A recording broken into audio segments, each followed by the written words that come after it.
satu lagi tu 5 minit. PN ikut demokrasi sebenar, tak perlu shopping ahli parlimen tukar kerajaan, kata Hadi Awang. Agak lucu kan? Apa pendapat tu? Dia ikut demokrasi sebenar, tak payah pergi shopping Ahli parlimen nak tukar ahli kerajaan. parlimen untuk tukar kerajaan. Diorang bukan ni, diorang tak amalkan politik shopping MP ni. Beritahu dengan Haji Adi ni, lembu pun tahu apa dia buat. Kan? Tak payah nak manusia. Kalau mereka tak buat shopping ni, yang 10 ekor peringkat awal tu apa benda? 10 orang tu, 10 orang. 10 orang yang peringkat awal tu apa benda? Kan? Yang 10 orang peringkat awal tu apa benda? Yang 16 orang yang bersatu curi daripada UMNO tu apa benda? Yang 9 orang yang bersatu curi daripada PKR tu apa benda? Rakaman video, audio Muhyiddin yang mengatakan kita menggunakan scheme of thing, kita tawarkan jawatan, kita tawarkan macam-macam, itu apa benda? Macam mana Hamzah Zainuddin boleh jadi menteri? Macam mana Mustafa Mohamed boleh jadi menteri? Macam mana Mas Mayati boleh menjadi menteri? Suruh dia jawab lah. So tak payah nak bodohkan orang kan? Okey? Tu satu lagi tu. Ha. Ni video baru 2 minit Raja Petra upload ni kat YouTube ni tu. Ya, apa Dia Raja kata Fitnah ni cakap? Dubai 120 SD dan 3 nama calon PM dipersembah kepada Agong. Karut belaka lah. Bagi saya, pertama sekali, dia orang tak boleh dapat 120 orang. Nombor 2, macam saya cakap, kalau dia dapat pun, last kali dia tak dapat jumpa Agong pun. Dan Agong pun dalam keadaan lagi beberapa hari akan berhenti jadi Yang di-Pertuan Agong. Takkan buat tu. Baginda Tuanku tidak akan mengambil risiko yang begitu besar, boleh menyebabkan orang marah dengan baginda dan boleh menyebabkan orang hilang hormat dengan institusi diraja. Hari ini kita ada 2/3 majoriti, ekonomi dah mula nak pulih, keadaan dah mula nak baik, tiba-tiba nak hancurkan, ranapkan, nak bagi pula kepada kerajaan yang pernah lockdown negara ni jahanam.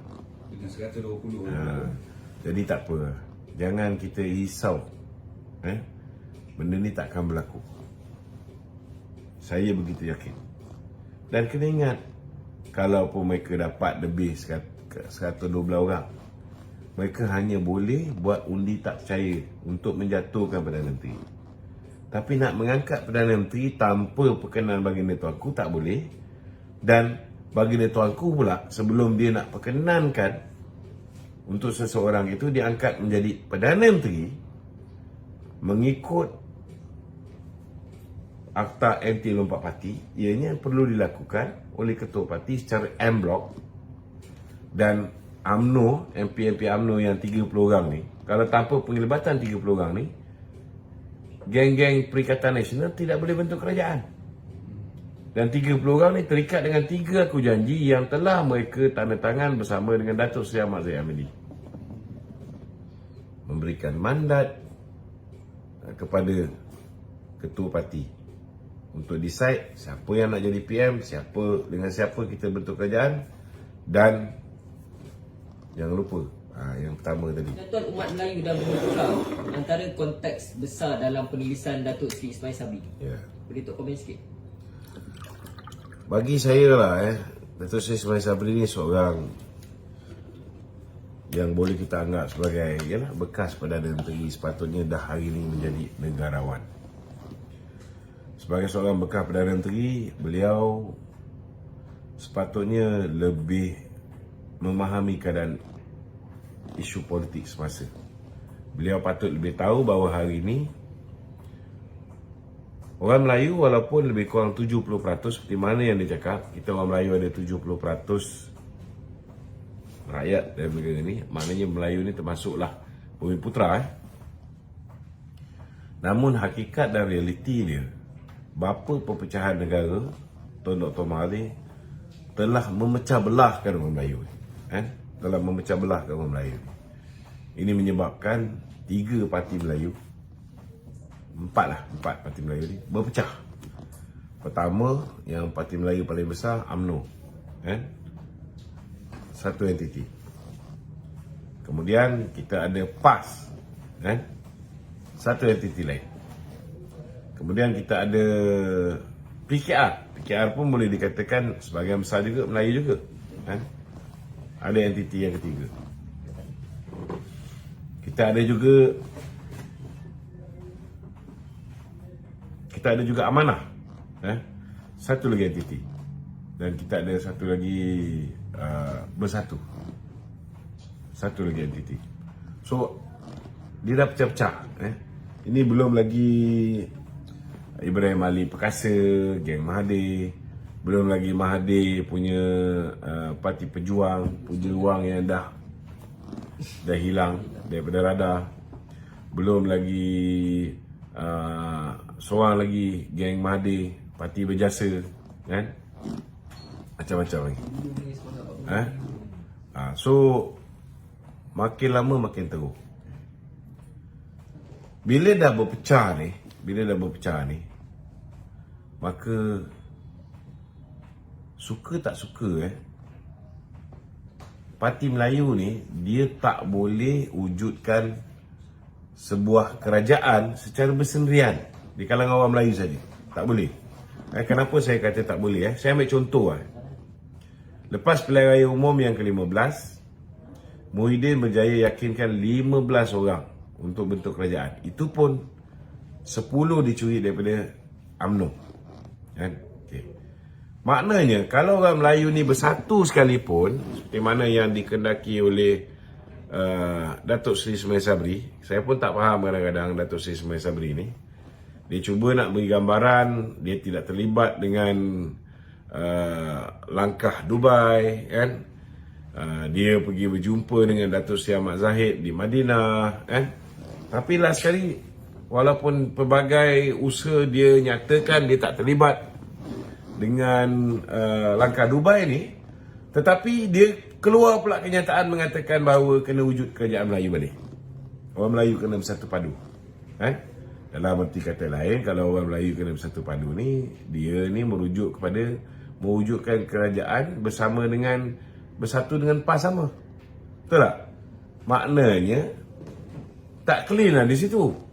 Dia cuba beri gambaran dia tak terlibat dengan langkah Dubai, tapi dia memberi gambaran yang lain melalui penulisan dia bahawa dia nak melihat PAS dengan UMNO ni, PAS dengan Bersatu ni kembali bersatu. Sedangkan dia lebih tahu bagaimana kita ni dibuli, diseksa, ditikam belakang oleh kawan-kawan daripada PAS dan juga Bersatu, kan?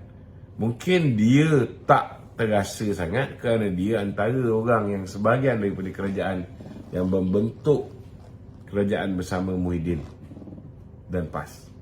So mungkin dia tak terasa. Tetapi kita orang ahli UMNO yang lain, terutamanya selepas bosku di penjara, kan, kita cukup terasa. Kita cukup faham siapa itu kawan, siapa itu lawan. Kita cukup faham yang mana manusia yang bertopengkan Islam, bertopengkan Melayu yang kita boleh buat kawan, kan? Yang mana yang kita tak boleh buat kawan. Kita lebih faham, kan? Jadi bagi saya sekarang ni, selaku seorang bekas Perdana Menteri, sepatutnya Ismail Sabri ni dah tahu kita orang Melayu ni dah berpecah belah, dan the only way Melayu boleh bentuk kerajaan dan kerajaan itu stabil, maksudnya ada 2/3 majoriti di parlimen, kita tak boleh tinggalkan bukan Melayu, kan? Maksudnya kita mesti bentuk kerajaan, dalam kerajaan itu mesti ada wakil bukan Melayu. Dan dalam konteks keputusan pilihan raya umum yang ke-15 membuktikan masyarakat India 90% bersama Pakatan Harapan, masyarakat Cina 97% bersama Pakatan Harapan. Dalam erti kata yang sebenar, tidak ada satu parti pun, parti Melayu, yang boleh stabil tanpa sokongan daripada Pakatan Harapan. Jadi realistiknya apa yang Ismail Sabri cakap, orang Melayu kena bersatu, Boleh dipertimbangkan. Tetapi kalau orang Melayu saja bersatu membentuk kerajaan sebab dia mengecam DAP. Dia mengecam kenyataan yang dikeluarkan oleh pemimpin DAP, sedangkan dia tahu bahawa pemimpin DAP yang mengeluarkan kenyataan-kenyataan yang menguris hati orang Melayu, menguris hati orang Islam ini adalah DAP yang pro kepada Mahathir. Yang inclination dia bukan bersama dengan Anwar. Ada rasa tak puas hati, macam Ong Kiang Meng duk harap dapat jadi menteri, tiba-tiba tak jadi menteri. KJ lobby untuk dia lobby untuk KJ. Tiba-tiba dua-dua tak dapat. Betul tak? So, itu hak dia lah untuk mengeluarkan kenyataan-kenyataan yang boleh undermine ataupun memperlekeh kerajaan Datuk Seri Anwar. Itu hak dia. Tapi kita pun ada hak juga membuat andaian. Kita senangnya sifir mudah. Kalau dia sebelum ni nampak macam pro kerajaan, tiba-tiba bila tak dapat jadi menteri, dia macam tu. Tapi statement dia pun dia keluarkan dekat-dekat dengan waktu langkah Dubai.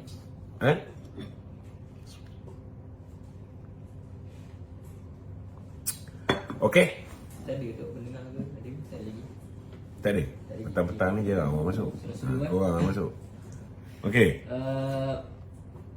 Datuk Seri Ismail Sabri juga dia menyifatkan keadaan negara Arab yang berpecah itu adalah permulaan yang sama seperti di Malaysia.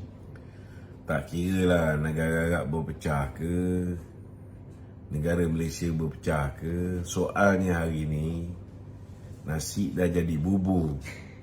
Salah satu sebab punca hari ni nasi jadi bubur dan orang Melayu berpecah ialah kerana dia jangan nafikan. Kalaulah lepas kita menang di Melaka, pilihan raya diadakan, mungkin BN boleh perintah secara bersendirian hari ini dan mungkin dia Perdana Menteri lagi. Kalau buat pilihan raya tu sebaik saja selepas menang di Johor. Wabak Covid pun masih kuat lagi masa tu. Pengundi-pengundi Cina pun tak berani sangat keluar. They are health conscious. Dia orang takut kena Covid ni. Mungkin keadaan pun menguntungkan kita. Tetapi bila dia drag pilihan raya, dia tanda tangani CSA pula dengan pembangkang, bagi modal lagi untuk pembangkang jaga kawasan mereka dan sebagainya. Ini sedikit sebanyak memberikan kesan menjejaskan. Dan kerajaan pentadbiran Perikatan Nasional ini dengan projek jana wibawanya, penyelewengan duit negara dibelanjakan zaman darurat tanpa dibawa ke parlimen, ini juga membantu untuk mengukuhkan kedudukan musuh. Musuh ada duit nak bayar influencer, musuh ada duit nak beli itu beli ini, kempen pilihan raya. Musuh boleh buat majlis angkat sumpah, wallahi saya undi PAS. Ini pun ada sumbangan dia juga, dia jangan lupa. Tidak ketinggalan menteri-menteri kabinet zaman dia juga akhirnya bertanding atas tiket parti musuh, akhirnya berkompromi dengan musuh, membantu musuh tikam kita daripada dalam, sabotaj parti. Akhirnya kita tinggal 26 kursi. So bila dah tinggal 26 kursi ni, kau nak suruh kita bekerjasama dengan parti yang dah tikam belakang kita, bully kita, dan parti yang kejar target group yang sama. Cuba fikir betul-betul. Kau ni bekas Perdana Menteri. Takkan kau tak boleh fikir kalau UMNO kerjasama dengan Bersatu, kerjasama dengan PAS, 74 kursi yang Bersatu dan PAS dah menang ni, UMNO tak boleh kacau. UMNO hanya boleh bertanding di 26 kursi. Kalau pun UMNO nak bertanding, ialah di kursi Melayu yang dimenangi oleh geng-geng Pakatan Harapan, ada 29. Tapi 29 kursi, kalau mereka ni Bersatu dan PAS menang 74, UMNO menang 26. Dari segi pembahagian sudah pasti dia akan ikut kekuatan kemenangan pilihan raya umum ke-15. Jadi last kali berapa UMNO boleh tambah? Mungkin tambah lagi 5 jadi 31. Maksimum tambah lagi 9 jadi 35. Kalau tambah 5 saja 31, UMNO ada 191 bahagian. Takkan Ismail Sabri tak boleh fikir 160 bahagian ni nak jadi baruah kepada PAS dengan Bersatu saja ke? Takkan tak boleh fikir benda ni.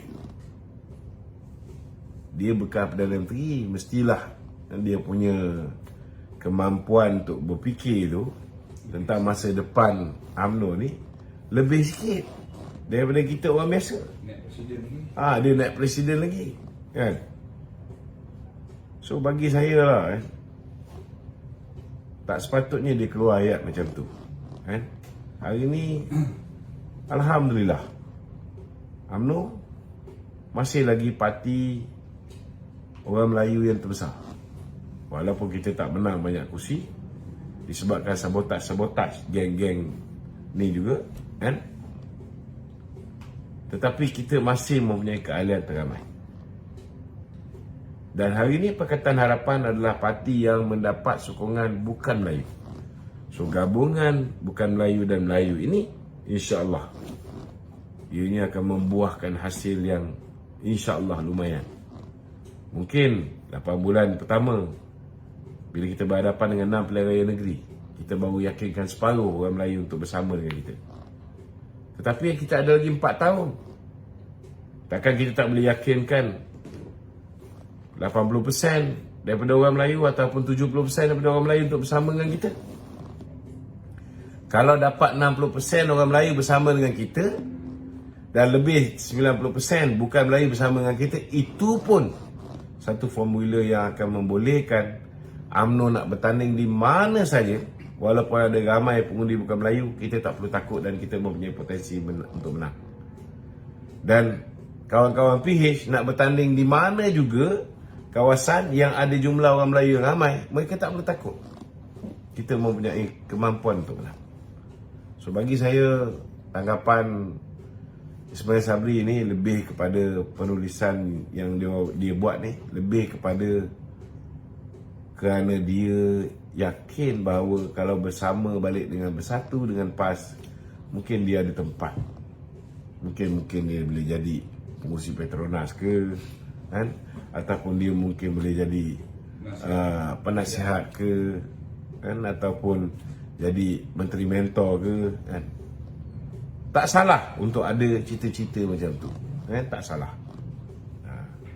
Tetapi bagi saya, tanggapan ini tidak sepatutnya lah sebagai seorang bekas Perdana Menteri, level standard pemikiran dia sama dengan Papa Romo, kan?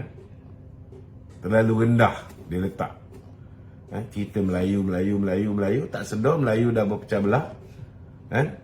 Tak sedar bahawa 61 tahun BN perintah tu bukan hanya UMNO yang duduk dalam kerajaan. BN perintah bersama dengan wakil bukan Melayu, kerana pada ketika itu bukan Melayu memberikan sokongan kepada Barisan Nasional. Tapi hari ini bukan Melayu lebih 90% bersama Pakatan Harapan. Maknanya untuk stabil, untuk ada 2/3 majoriti supaya pelabur yakin untuk masuk ke dalam negara ni, berlabur dalam negara ni, buka kilang, masuk Bursa Saham Kuala Lumpur, mesti ada kerajaan yang stabil. Dan kerajaan yang stabil dalam tu mesti ada Pakatan Harapan. Tak semestinya UMNO. Dalam tu mesti ada Pakatan Harapan. Wakil bukan Melayu. Sebab orang Melayu dah berpecah. Thanks to Mahathir. Orang Melayu dah berpecah. Ini Ismail Sabri kena faham. Okey. Betul. Sekarang ni dah setahun UMNO bergabung dengan PH ni lah, dengan PH ni tu. So adakah Ismail Sabri tak nampak sepanjang setahun ni, sebab isu yang kita nampak ni more to BAP ni, isu ni tu. Sekarang ni adakah dia tak nampak benda tu berbeza daripada sebelum? Maksudnya gabungan PH dengan PAS semua dulu ni. Kita kena faham orang macam dia mungkin tak nampak atau buat-buat tak nampak kerana kerajaannya hari ni tak menguntungkan dia. Kan? Kalau dia ada rasa bersyukur sehingga hari ni dia tak didakwa, kes ada. Kan? Tapi tak didakwa lagi apa semua. Kalau dia ada sekelumit rasa syukur, mungkin dia tak akan terlibat dengan sebarang langkah, kan? Walaupun dia menafikan, dia kata dia tak terlibat. Okey, tak apa. Tapi kenapa tiba-tiba dia keluar kenyataan begitu? Nak orang Melayu bersatu? Apa maksud kau orang Melayu bersatu? Kalau dalam erti kata yang kita faham, orang Melayu bersatu dan dalam masa yang sama dia serang DAP. So, tinggalkan DAP, kembali kepada bersatu dan PAS. Itu je yang kita boleh faham dengan sejelas-jelas. Betul tak? So, kalau itulah yang ada dalam otak dia, kan? Kita boleh fahamlah dengan jelas bahawa dia nak kita kembali bersama, bersatu dan PAS. Wujudkan sebuah kerajaan yang tidak stabil, terdiri daripada geng-geng yang bersama dengan bersatu dan PAS. Dalam arti kata lain, macam yang 115 orang memerintah lah. Kalau misalnya dibenarkan untuk mencuri ahli parlimen ni, tidak ada atau lompat parti dan tidak ada tanda tangan aku janji oleh wakil-wakil rakyat BN, yang mana kalau lompat atau tukar parti boleh kena denda sampai 100 juta. Supaya Sabri juga tantangan, jangan lupa. Okey.